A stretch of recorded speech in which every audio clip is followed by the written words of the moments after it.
Hola compañeros, yo les voy a hablar sobre Costa Rica desde 1934. Primeramente quisiera señalar que Costa Rica se encuentra ubicada en América Central.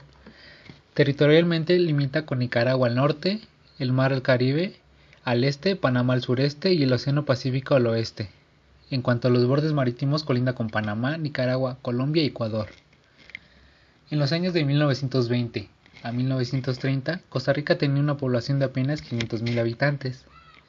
Su producción giraba esencialmente en torno al cultivo de café, que exportaba principalmente a los Estados Unidos y el Reino Unido. El banano, el segundo producto importante de exportación, estaba en manos del United Fruit Company. También se exportaba cacao, aunque en menor cantidad, enviándose casi la totalidad de Europa.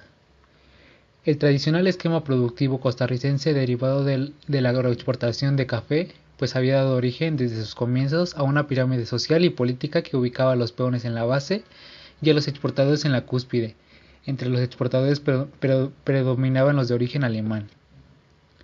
El desarrollo de la producción bananera, a finales del siglo XIX y principios del XX, en la costa atlántica, los efectos de la posguerra y el boicot norteamericano al gobierno de los hermanos Tinoco habían producido en el país una diferenciación social y económica importante. Es por ello que se constituyó el surgimiento de una generación de jóvenes fuertemente influida por el comunismo y el aprismo, la cual evolucionó desde un populismo original hasta un radicalismo marxista-leninista. Este grupo se fundó en 1931, el Partido Comunista de Costa Rica. Un segundo momento lo constituye la siguiente generación que se inclinó hacia el aprismo. Este grupo fue el que fundó el Centro para el Estudio de los Problemas Nacionales en 1940, intelectualmente encabezado por Rodrigo Facio, y más tarde unido al movimiento político del Partido Acción Demócrata de José Figueres. Con la excepción del corto periodo dictatorial de los hermanos Tinoco, la política costarricense estuvo dominada por dos partidos liberales de estilo patriarcal y personalista, liderados por Cleto González Víquez y Ricardo Jiménez, el primero de ellos conocido en el país como Don Cleto. Para 1928 había sido ya una vez presidente de la República. Fue, sin embargo, la tercera y última administración del segundo, más conocido como Don Ricardo, a la que le tocó recibir el embate de las crisis, afrontar sus efectos fiscales, económicos y sociales, y comenzar a resolver los nuevos problemas políticos que surgían con fuerza en este periodo. Los problemas económicos fiscales revelaban los primeros efectos de la crisis del 29.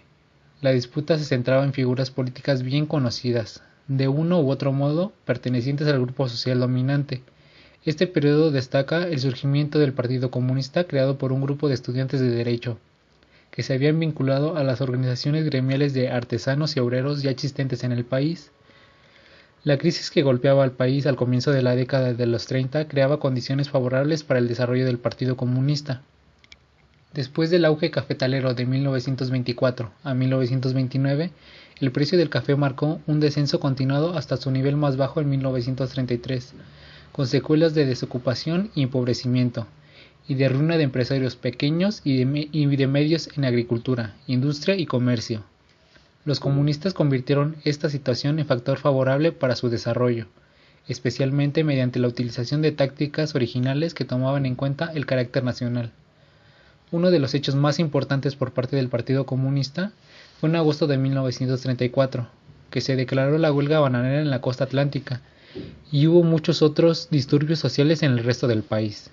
El resultado final, a pesar de la represión y la resistencia, fue una clara mejoría en las condiciones de vida y de trabajo de los peones bananeros y la apertura de una brecha política en el sistema liberal en favor de libre sindicalización y derecho a huelga.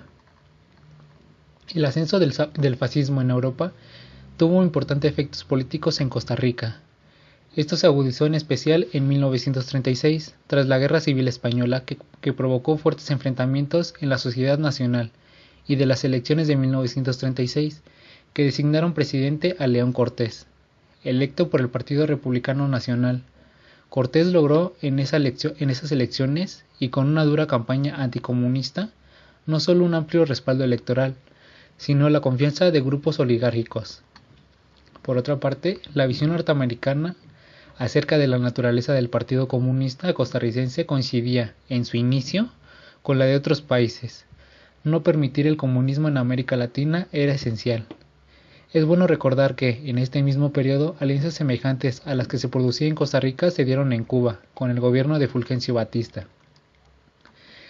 Ya en la Guerra Civil de 1948, como antecedentes, se tiene las medidas en beneficio de la clase obrera fueron introducidas en Costa Rica por el presidente Rafael Calderón Guardia, del Partido Republicano Nacional, quien asumió en 1940, apoyado por la oligarquía a quienes defraudó con estas normas basadas en el nuevo criterio social.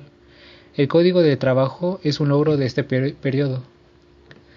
Por radio, José Figueres Ferrer del Partido Acción Demócrata denunció al gobierno de corrupto el 8 de julio de 1942.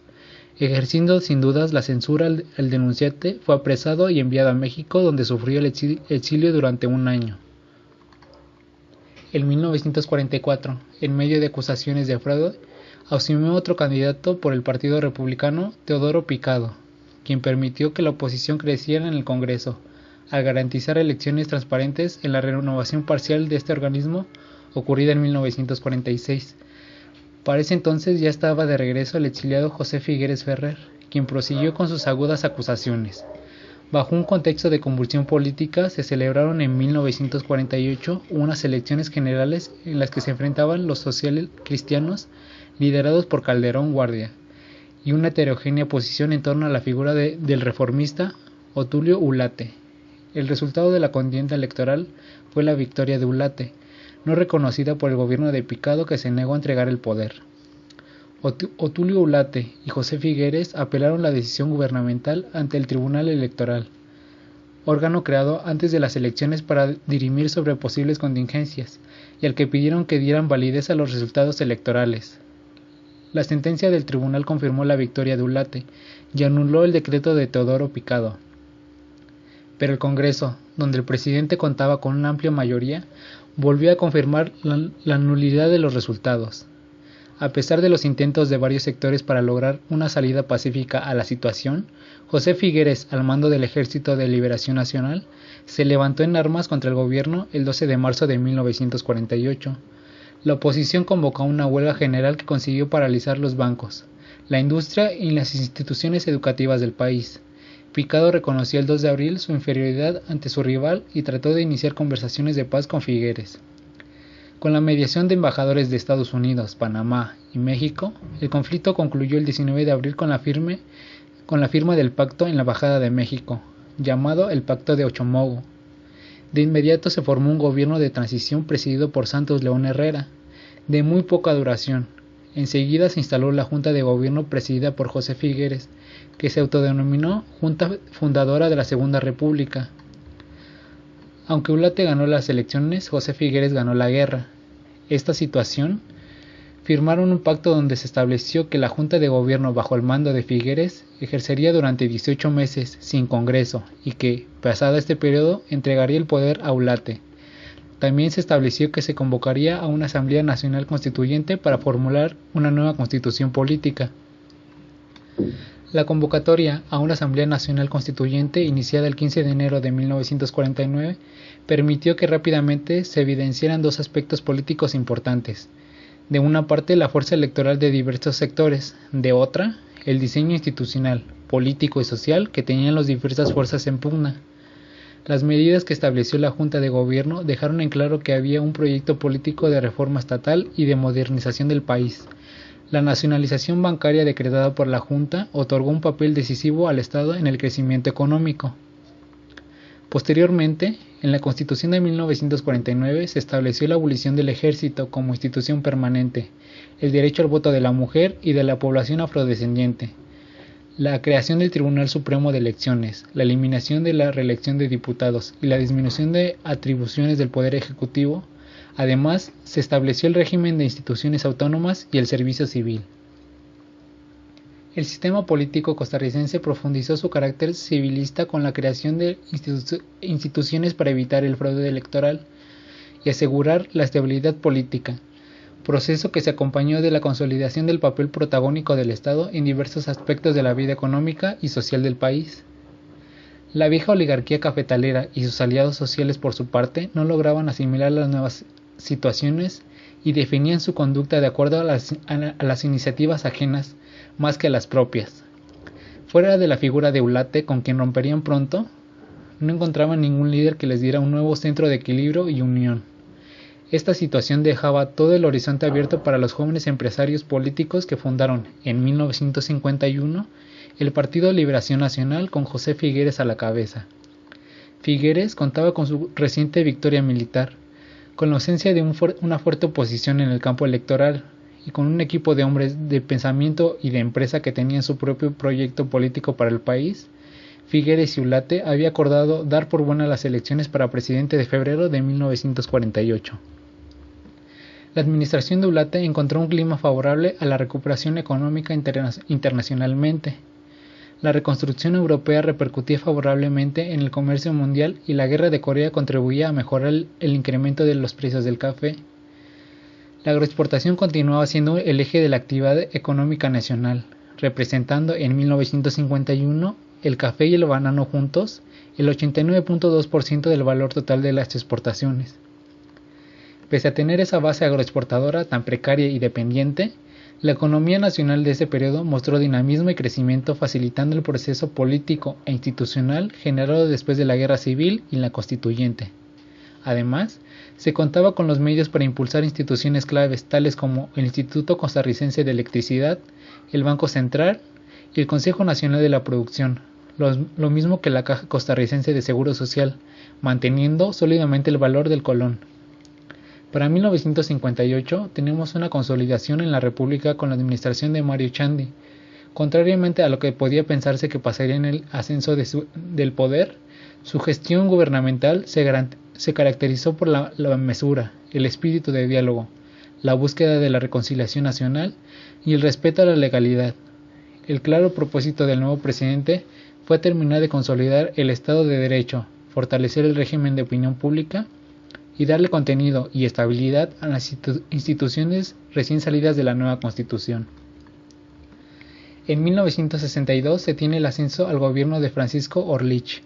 La administración de Orlich adoptó como propio los objetivos de la Alianza para el Progreso. Esto le trajo una importante afluencia de capitales provenientes de organismos multilaterales que apoyaban el programa, iniciando una política de endeudamiento externo que se ligó en esta primera etapa a la creación de condiciones favorables para la producción y a inversiones reproductivas.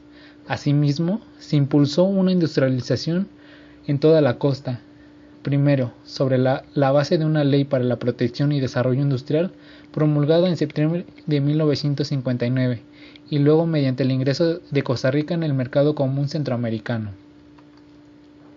En las elecciones del 1 de febrero de 1970 se enfrentaron dos expresidentes, José Figueres y Mario Chandy.